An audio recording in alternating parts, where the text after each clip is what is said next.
Hello students, welcome back to our YouTube channel Garima Life Science Academy. आपका हमारे YouTube channel Garima Life Science Academy पे स्वागत है। आज हम बात करने वाले हैं कि जो आईआईएससी बेंगलोर ने एडमिशन एप्लीकेशन फॉर्म ओपन किया है पीजी एंड पीएचडी प्रोग्राम के लिए एकेडमिक ईयर 2024-25। तो जो ये आईआईएससी बेंगलोर ने एडमिशन एमएससी एमटेक और पीएचडी के लिए ओपन किया हुआ है और जो ये सेशन स्टार्ट होगा अगस्त में, उसके बारे में हम डिटेल में बात करेंगे कि उनका एलिजिबिलिटी क्राइटेरिया क्या है और सिलेक्शन प्रोसीजर क्या होता है, बेसिक रिक्वायरमेंट्स क्या क्या है और कौन कौन से डिसिप्लिन और सेंटर्स में एमटेक और पीएचडी प्रोग्राम के लिए वैकेंसीज आई हुई है। तो उसके बारे में हम देखते हैं विदाउट डिले। तो ये क्या है, आईआईएससी बेंगलोर का वेबसाइट पे हमने ये जो इन्फॉर्मेशन ब्राउचर है उसको हमने डाउनलोड किया है। ये क्या है, admission notice for PG and PhD program for the academic year 2024 two 25। Session starting from August 2024। तो जो ये सेशन स्टार्ट होगा वो अगस्त में स्टार्ट होगा, मीन्स अभी वो लोग काउंसलिंग कराएंगे, फिर फर्दर सिलेक्शन होगा और उसके बाद जो सेशन स्टार्ट होगा वो अगस्त में स्टार्ट होगा। तो ये किसके किसके लिए है, एप्लीकेशन जो आया हुआ है ये किसके लिए है, किसके लिए है? Research programming PhD, MTech research and course program in engineering like MTech in engineering, MDS or MSc in life sciences, MSc in chemical sciences, integrated PhD program, external registration program in PhD और research में आया हुआ है। तो different department और centre में जो PG और पीएचडी के लिए ऑप्शंस आए हुए हैं। तो क्या है, applicants are advise to go through the eligibility criteria. जो फर्दर एलिजिबिलिटी क्राइटेरिया है वेबसाइट पे वो आप विजिट कर सकते हैं और इसमें हम डिस्कस भी करेंगे। तो क्या है कि जो भी एप्लीकेंट्स जो भी हैं वो फाइनल ईयर के अपने मास्टर्स प्रोग्राम लाइक एमएससी और एमटेक में हैं या फाइनल ईयर्स में यूजी प्रोग्राम में है तो पीजी के लिए आप अप्लाई कर सकते हैं। और जिनका कंप्लीट होगा मतलब प्रोग्राम इधर अभी जुलाई में जिनका कंप्लीट होगा जून में, वो अप्लाई कर सकते हैं इसके लिए। और जिनका ये फर्दर डिग्री वगैरह कंप्लीट होगा अक्टूबर से पहले वो भी अप्लाई कर सकते हैं। मीन्स अभी अगर आपका एमएससी एमटेक या बीटेक कंप्लीट होने वाला है तो आप इसके लिए अप्लाई कर सकते हैं, इधर एमटेक और पीएचडी के लिए। तो रिसर्च जो प्रोग्राम है एमटेक और पीएचडी के लिए वो क्या क्या है? पहला है department centres in PhD in science faculty. Means अगर आप पीएचडी साइंस में करना चाहते हैं साइंस फैकल्टी में तो आप उसके लिए अप्लाई कर सकते हैं। जैसे कौन कौन से ये है साइंस फैकल्टी में, बायोकेमिस्ट्री हो गया, ecological science, microbiology, math, developmental biology, molecular biophysics, cell biology, structural biology, ये सब पीएचडी एंड एमटेक में इनका जो होता है ये कराते हैं। तो अगर आपको इंटरेस्ट है बायोफिजिक्स में, मोलिकुलर बायोलॉजी, बायोकेमिस्ट्री में तो आप पीएचडी इन साइंस फैकल्टी या एमटेक इन रिसर्च में आप अप्लाई कर सकते हैं। फिर सेकंड जो है वो MTech research and PhD in engineering faculty. पहला था साइंस फैकल्टी, दूसरा है एमटेक रिसर्च और पीएचडी इन इंजीनियरिंग फैकल्टी। तो इसमें क्या क्या है, aerospace engineering, chemical engineering, mechanical engineering, nano technology, computational and data science, बहुत सारे डिपार्टमेंट हैं, इसमें आप अप्लाई कर सकते हैं। फिर नेक्स्ट है पीएचडी इन इंटरडिसिप्लिनरी प्रोग्राम्स। जो पीएचडी वो इंटरडिसिप्लिनरी एरियाज हैं like bio engineering offered by the department of bio engineering, energy sciences, energy में जो रिसर्च होता है उसके बारे में, PhD and MTech in research in mathematical science, mathematics departments में, और जो फिजिक्स में, ये सब बहुत सारे डिपार्टमेंट में आए हुए हैं तो आप अप्लाई कर सकते हैं। फिर नेक्स्ट है MTech research is also offered by certain science faculty department and interdisciplinary areas. तो क्या है, कुछ कुछ डिपार्टमेंट रिसर्च में भी एमटेक इन रिसर्च में भी प्रोग्राम ऑफर करते हैं। तो कौन कौन से हैं, जो हमने अभी ऊपर बात किया साइंस और इंजीनियरिंग में भी वो ऑफर करते हैं, तो आप उसको देख सकते हैं अगर आपको इंटरेस्ट है एमटेक इन रिसर्च में। अब हम बात कर लेते हैं नेक्स्ट जो हमारा है एलिजिबिलिटी क्राइटेरिया। अब हम देखेंगे कि हमारे एलिजिबिलिटी क्राइटेरिया क्या है इस प्रोग्राम्स के लिए जो सारे प्रोग्राम्स आए हुए हैं। तो पहला है कि bachelor degree engineering science technology में अगर 4 ईयर का आपका है, आपके पास वैलिड गेट स्कोर और नेट जेआरएफ है तो आप अप्लाई कर सकते हैं। मीन्स आपके पास अगर बीटेक डिग्री है 4 साल की, या बीएससी 4 साल का रिसर्च में है, या एमएससी है और आपके पास अगर गेट और नेट है तो आप अप्लाई कर सकते हैं। फिर further master degree in science और कॉमर्स या कंप्यूटर साइंस में है, आपके पास नेट गेट है तब भी आप अप्लाई कर सकते हैं। अगर आपके पास मास्टर डिग्री इंजीनियरिंग में है और नेट या गेट कोई भी एक है तो भी आप अप्लाई कर सकते हैं। फिर नेक्स्ट जो क्राइटेरिया है, अगर आपका 4 ईयर का डिग्री है और अगर आपका IIT central funded institute triple IIT से है और मिनिमम सीजीपीए 8 है तब भी आप अप्लाई कर सकते हैं, और अगर आपके पास गेट है तो और अच्छी बात है। फिर नेक्स्ट, अगर आपके पास MBBS डिग्री है, अगर आप PhD में अप्लाई करना चाहते हैं, गेट और नेट JRF है, तब भी आप अप्लाई कर सकते हैं। B.Pharm के हैं, आपके पास GPAT का स्कोर है, तब भी आप एलिजिबल हैं MTech और PhD प्रोग्राम के लिए एट ISC बैंगलोर। फिर नेक्स्ट है master degree in life science chemical science, अगर आपके पास है, CGPA 8.5 है, तो ये आप PhD के लिए अप्लाई कर सकते हैं।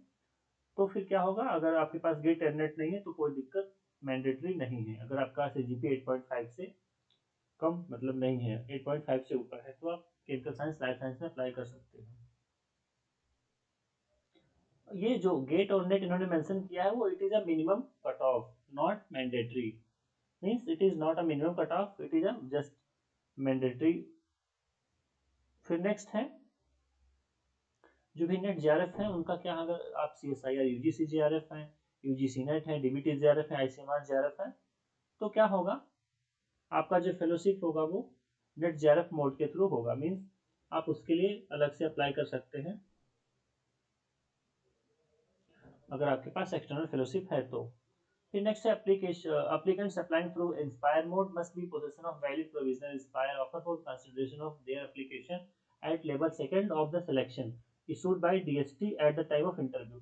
तो उन्होंने क्या बोला है कि अगर आपके पास DST, अगर जिससे आपने MSc में गोल्ड मेडल वगैरह है या रैंक होल्डर है, तो आपको इंस्पायर फेलोशिप मिलता है। अगर आपके पास वो ऑफर है या वैलिड अगर एप्लीकेशन है तो आप उसके लिए अप्लाई कर सकते हैं, जो DST के द्वारा मिलता है at the time of interview. तो मीन्स वो जो DST इंस्पायर फेलोशिप है आपका,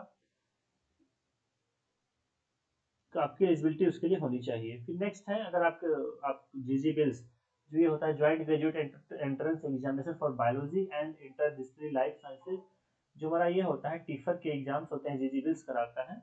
अगर आपको क्वालिफाई है तब भी आप IISc बेंगलोर में अप्लाई कर सकते हैं further PhD and master program के लिए या इंटीग्रेटेड PhD के लिए। जो आपका सिलेक्शन प्रोसीजर होगा वो क्या होगा, candidates are shortlisted for interview based on their performance in national entrance test. तो जो भी है आपका, अगर शॉर्टलिस्ट होंगे इंटरव्यू के लिए, किसके बेस पर, जो आपका स्कोर है वो नेट गेट में JG बिल्स में टिफर में जो भी है उसके बेस पर आपको शॉर्टलिस्ट किया जाएगा। फर्दर इंटरव्यू आपका होगा और एप्टीट्यूड टेस्ट भी हो सकते हैं कुछ डिपार्टमेंट में, नॉट सारे डिपार्टमेंट में, मोस्टली इंटरव्यू ही होता है। फिर क्या है, एक्सटर्नल रजिस्ट्रेशन प्रोग्राम, इनके पास जो IISc बेंगलोर है वो एक्सटर्नल रजिस्ट्रेशन भी प्रोग्राम चलाते हैं MTech और PhD के लिए। अगर आप जैसे R&D में किसी इंडस्ट्री में रिसर्च कर रहे हैं या फैकल्टी मेंबर्स हैं कहीं किसी भी इंस्टीट्यूट में, और आप एक्सटर्नल PhD प्रोग्राम करना चाहते हैं, तब भी आप अप्लाई कर सकते हैं। उसके लिए भी एलिजिबिलिटी क्राइटेरिया वही है कि आपके पास CSIR JRF UGC ICMR या DBT गेट कुछ भी एक होना चाहिए, बट ये मैंडेटरी नहीं है, मिनिमम क्वालिफिकेशन है। फिर सिलेक्शन प्रोसेस जो इसमें भी होगा वो भी इंटरव्यू के बेस पर होगा। अब हम देखते हैं जो कोर्स प्रोग्राम इंजीनियरिंग डिपार्टमेंट में ऑफर किए जाते हैं वो कौन कौन से हैं। वही बायो इंजीनियरिंग हो गया, aerospace engineering, mechanical engineering, data science, manufacturing engineering, artificial intelligence, computer science and data science, ये सब इंजीनियरिंग डिपार्टमेंट में जो डिस्टेंस होते हैं MTech में वो ऑफर किए जाते हैं। तो क्या होगा, जो इनका सिलेक्शन प्रोसीजर होगा वो एरोस्पेस इंजीनियरिंग में कंप्यूटर साइंस में 100% गेट के स्कोर पे होगा, बायो इंजीनियरिंग में या क्वांटम टेक्नोलॉजी में ये सब क्या होगा, 70% जो होगा वो गेट का स्कोर होगा, 30% इंटरव्यू होगा। मीन्स IISc बेंगलोर में कुछ कुछ डिपार्टमेंट में इंटरव्यू भी होते हैं।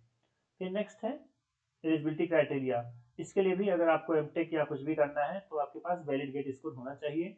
वो जो गेट होगा वो 2022 का भी हो सकता है, 23 का भी हो सकता है, 24 का, तब भी आप अप्लाई कर सकते हैं। अगर MTech प्रोग्राम क्या होगा, जो रिटन टेस्ट या इंटरव्यू होगा वो IISc बेंगलोर की वेबसाइट पे मेंशन कर दिया जाएगा। तो उनका जो वेबसाइट है ये www.isc.in, एडमिशन पे आप विजिट करते रहें अगर आपने अप्लाई किया है, क्योंकि जो आपका रिटन टेस्ट होगा वो इनकी वेबसाइट पे ही अपडेट होगा। फर्दर इन्होंने क्या मेंशन किया है, अगर आप एडमिशन MTech में लेना चाहते हैं तो आपको कॉमन ऑफर एक्सेप्टेंस पोर्टल होता है, COAP portal, common offer acceptance portal पे आपको रजिस्ट्रेशन करना होगा कि आप किस किस में अप्लाई करना चाहते हैं, कौन कौन से इंस्टीट्यूशन में, कौन कौन से कोर्स में।